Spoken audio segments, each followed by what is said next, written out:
Now, speaking of tricky situations, I reside in Detroit.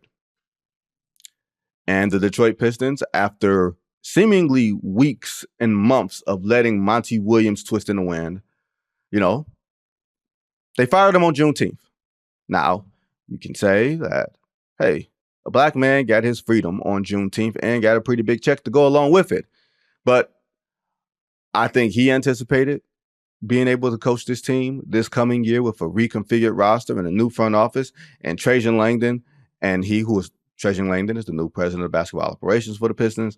There was probably, there was a lot of meetings that both of those guys had with each other to see if this, relationship could continue. And it seemed from the people that I've talked to that it was coming out to three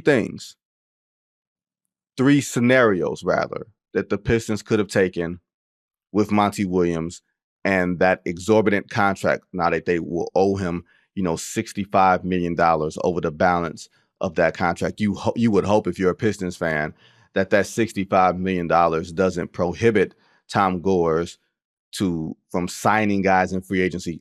All the cap stuff notwithstanding, just the fact that you got a $65 million albatross hanging over your head, that doesn't prevent you from doing everything on the floor that you need to do to upgrade the roster on the floor, the product on the floor. Now, the three options were they would continue forward with Monty Williams as head coach, and not just for this year, but through the life of this entire enterprise, right? So you just going to fully commit to Monty Williams.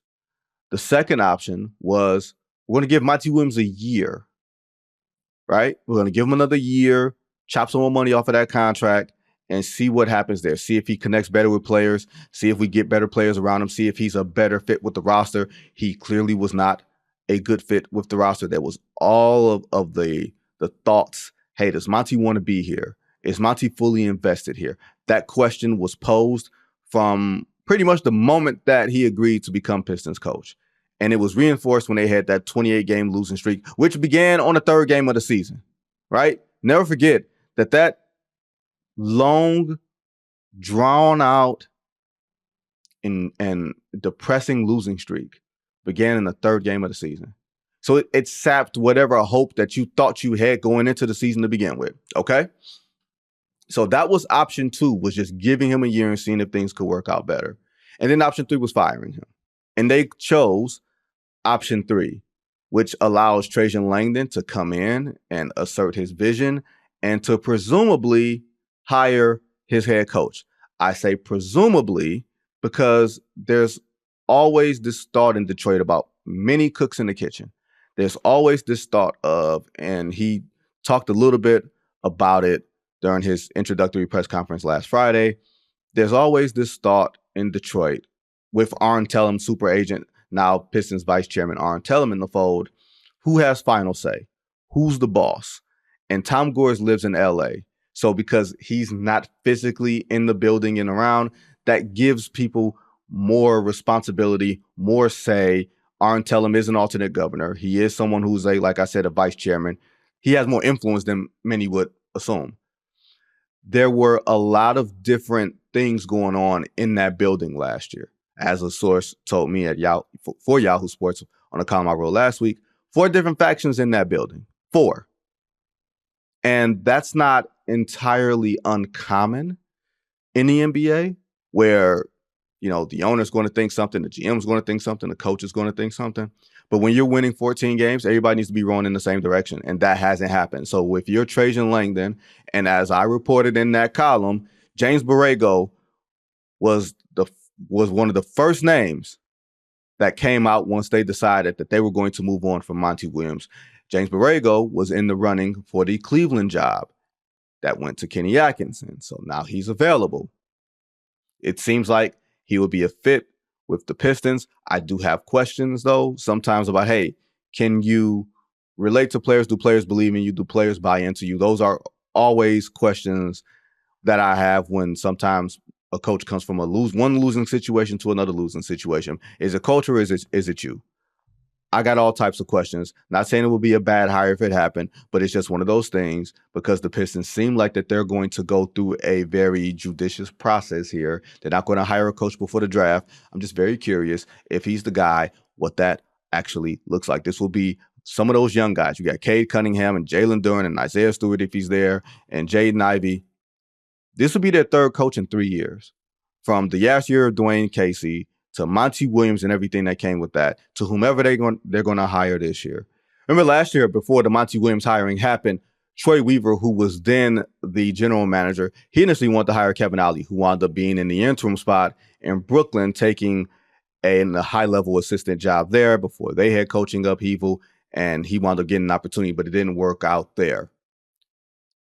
Arntellum wanted to hire Jaron Collins. That was one of his former clients who had spent time with Golden State.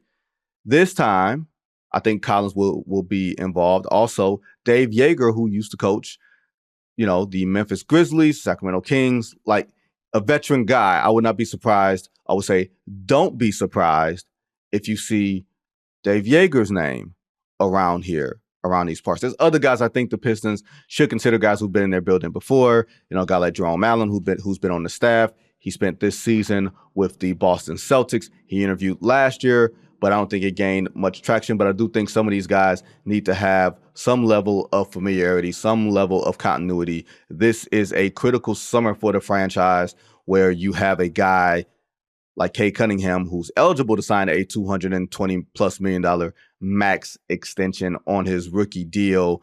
And usually those things kind of go without being said. Number one pick, even if the team hasn't performed, Cade Cunningham has performed. Usually guys like that get the max and you try to figure out stuff around him. Also, you won 14 games last year. I don't know how much you can say, hey, you've affected winning. So I wonder if there's going to be some haggling there. I anticipate there might not be. You get the guy, you give him his money, and you try to move on. Now,